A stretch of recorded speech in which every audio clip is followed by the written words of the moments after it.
Quien no comprende vive en la inseguridad y el miedo de perderlo todo, que sean personas o posesiones, pero también creencias, ideas, proyectos o lo que fuere. Cuando comprendes de verdad lo que hasta entonces diste por real, y este es lenguaje cordiano, por supuesto, lo que hasta entonces diste por real se te muestra como una falsa ilusión. Mientras que si vives desde tu mente y desde la conciencia individual de ser alguien original, único y exclusivo, lo que es irreal, falso, se convierte en real para ese. Pero es, en definitiva, una realidad irreal, ficticia. Para ese la vida es sueño. Peor aún, es pesadilla, puesto que vivir en la irrealidad genera sufrimiento. El sabio, que no es el erudito que lo sabe todo, los sutras, por ejemplo, el sabio no utiliza la mente para buscar la realidad, ni para buscar la propia mente, ni la realidad para buscar la realidad. Dice en una secuencia que es muy bella además. Una vez más insiste el autor que no es con la mente como se comprende, ni la mente, que no es con la mente como se comprende, ni la mente, ni tampoco la realidad. Esto ya nos referimos también en la sesión anterior, a eso que puede decir el neto carácter, que se entienda bien, antiintelectualista del Zen, en expresión del profesor japonés Ueda. En efecto, este es uno de los rasgos característicos de dicha tradición, su agudo antiintelectualismo o su antirracionalismo, que no comporta ni amputarse la razón ni abogar por un absurdo irracionalismo. En el Zen, nos dice el profesor Ueda, el conocimiento esencial solo se puede transmitir, ya lo decía Bodhidharma al principio, de mente a mente, no a través de ninguna palabra escrita o hablada. Los que realmente saben no dicen, los que dicen no saben. Y ese es el silencio del Buda, que también captó nuevamente el discípulo aquel del silencio y la risa, Mahakasyapa, el discípulo que sonrió, y al cual, cuenta la tradición, Buda le entregó una rosa y le dijo: por la presente te entrego la llave. Pero, ¿cuál era la llave? ¿Qué llave era esa? A fuer de equivocarme, cosa que tampoco no importaría mucho, me aventuro a decir que el silencio y la risa, silencio y risa son la llave. Silencio por dentro, risa por fuera. Silencio por dentro, que es la transparencia anteriormente ya aludida. Y cuando la risa brota del silencio, justo como la palabra que nace de él también, no es de este mundo. Es, hablando en términos míticos, una sonrisa casi divina. La mente de quien está interiormente en silencio permanece inmóvil. Esto es, atenta, presente, viva, vaciada de todo aquello que signifique cálculo egoísta y parcialidad. ¿Cómo va a ser una mente así? Una mente maquinadora o manipuladora. ¿Cómo va a ser egoísta o envidiosa? La mente de quien comprende permanece inmóvil, dice el autor, en Samadhi, transparente como un cielo despejado de verano, aquí me he puesto poético, transparente como un cielo despejado de verano iluminado solo por el sol. La mente que no comprende es un día de grises nubarrones. 75. Venga, vamos para adelante. Ahora al final ya, el último para... Cuando aparece la mente mortal, desaparece la budeidad. Cuando desaparece la mente mortal, aparece la budeidad. Cuando la mente aparece, desaparece la realidad. Cuando la mente desaparece, aparece la realidad. Quien sepa que nada depende de nada, habrá encontrado el camino. Y quien sepa que la mente depende de nada, siempre está en el lugar de la iluminación. Cuando no comprendes, estás equivocado. Cuando comprendes, no estás equivocado. Es así porque la naturaleza del error es el vacío. Cuando no comprendes, lo cierto parece equivocado. Cuando comprendes, lo equivocado no es equivocado, porque lo equivocado no existe. Se dice en los sutras, nada cuenta con una naturaleza propia. Actúa, no cuestiones. Cuando cuestionas, estás equivocado. La equivocación es el resultado del cuestionar. Cuando alcanzas una comprensión así, los hechos equivocados de tus vidas pasadas quedan borrados. Cuando vives en la ignorancia, los 6 sentidos y las 5 sombras son los causantes del sufrimiento y la mortalidad. Cuando despiertas, los 6 sentidos y las 5 sombras son los causantes del nirvana y la inmortalidad.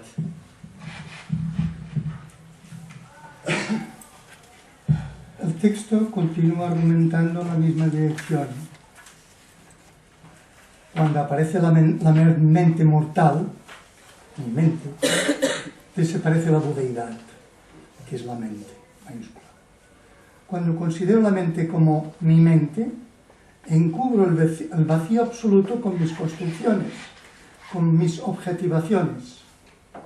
Por la misma razón, cuando la mente que considero mi mente desaparece, desaparece con ella el mundo de objetos y sujetos que construyo y aparece la budeidad, es decir, el vacío absoluto de todo. Podemos decir lo mismo de otra forma contrapuesta a esta. Cuando la mente desaparece, aparece la realidad. Cuando la mente que considero mi mente desaparece, entonces es cuando aparece lo verdaderamente real. Quien sepa que nada depende de nada, habrá encontrado el camino. Se está excluyendo la ley de la causalidad. Cuando todo está vacío, ¿qué va a depender de qué? Cuando algo depende de algo, hay dualidad, hay sujetos y objetos, y por ello causalidad. Quien por el contrario sepa que la mente depende de nada, entre comillas, siempre está en el lugar de la iluminación. ¿Por qué? Porque la mente que depende de nada ya no es una subjetividad, porque toda subjetividad siempre es frente a objetos. La mente que no es una subjetividad es nada, es la mente. Ese es el lugar de la iluminación. Como he dicho con algo más de precisión, ese es el no lugar de la iluminación, en el que nadie es iluminado con nada. Ese no lugar es el lugar del despertar a nuestra propia naturaleza. Siguiendo la misma línea de argumentación, cuando no comprendes, estás equivocado. Cuando no comprendes tu no realidad, la no realidad de todo, estás verdaderamente equivocado. Cuando comprendes el vacío absoluto de todo, no estás equivocado. Y esto es así, dice paradójicamente, porque la naturaleza del error es el vacío. Esto es muy interesante. El error, sobre todo, es pensar que es, cuando es vacío. El error sobre todas las cosas es no ver su naturaleza vacía. En este caso, el error es el vacío de ser. No es el absoluto vacío más allá del ser y el no ser. Cuando no comprendes la naturaleza vacía de todo, lo cierto parece equivocado. ¿Por qué? ¿Qué certeza sólida puede haber sobre lo que está vacío? Incluso las certezas mayores se tambalean. Por el contrario, cuando comprendes la naturaleza vacía de todo, lo equivocado no es equivocado, por la simple razón de que lo equivocado no existe. Porque no hay nadie que se pueda equivocar sobre nada. Donde no hay objetos ni sujetos, ¿qué va a estar equivocado? ¿Sobre qué?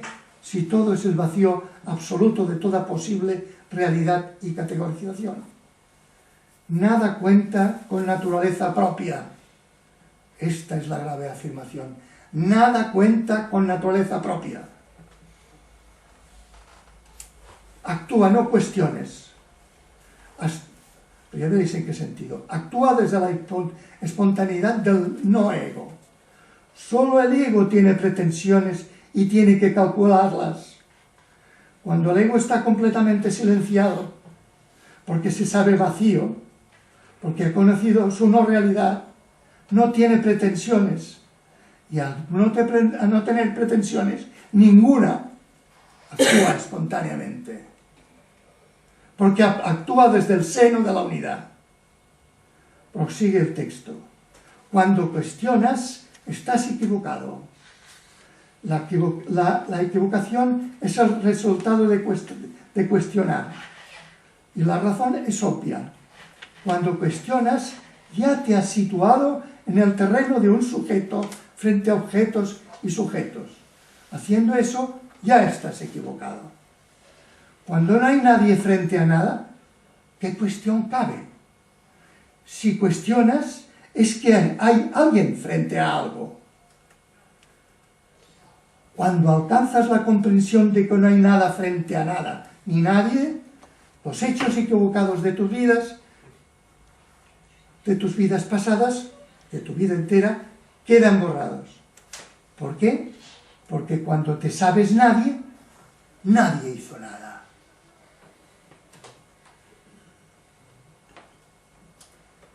Estas argumentaciones, que lo son, y bien sutiles, no suponen afirmar que hemos de reflexionar y ser, que no hemos de reflexionar y ser reflexivos para entrar en la vía, y para introducir a otros a entrar en la vía. ¿Qué está haciendo Bodhidharma si no? Es por el contrario afirmar que hemos de usar toda nuestra capacidad de reflexión para salirnos de ella y entrar en la no dualidad absoluta, que es el vacío absoluto. Ahí ya nadie reflexiona sobre nada, pero el camino hacia ese no lugar pasa por comprender la no realidad de todo lo que damos por realidad, por comprender. Esa es tarea difícil para nuestra mente. Y si la mente no ha hecho el trabajo, el sentir no puede seguir, porque continuará dando por realidad lo que la mente le dice que es real. Por lo tanto, la mente tiene que desrealizar para que el sentir siga. Si no, el sentir no puede seguir.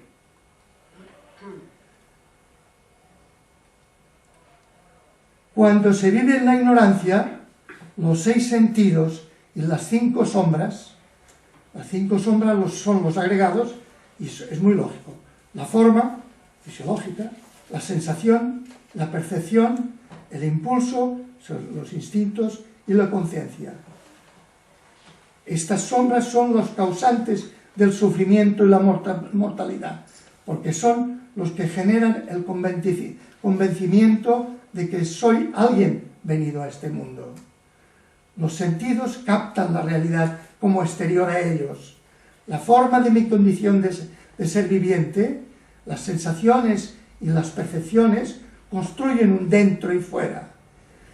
Los impulsos, los instintos y la misma conciencia al servicio de mi cuerpo necesitan suponer que soy alguien frente a algo. A la que me supongo alguien frente a algo, ya he entrado en el sufrimiento y en la muerte.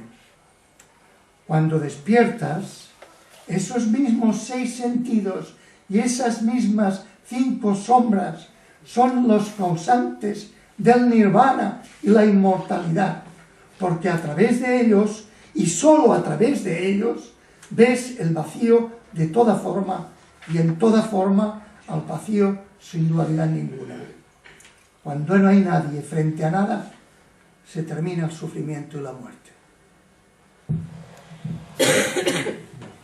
Aquest passatge és potent, Dice, la mente mortal, nuestro ego, la mente mortal es como un gris y espeso nubarrón que cuando hace acto de presencia tapa por completo la luz del sol de la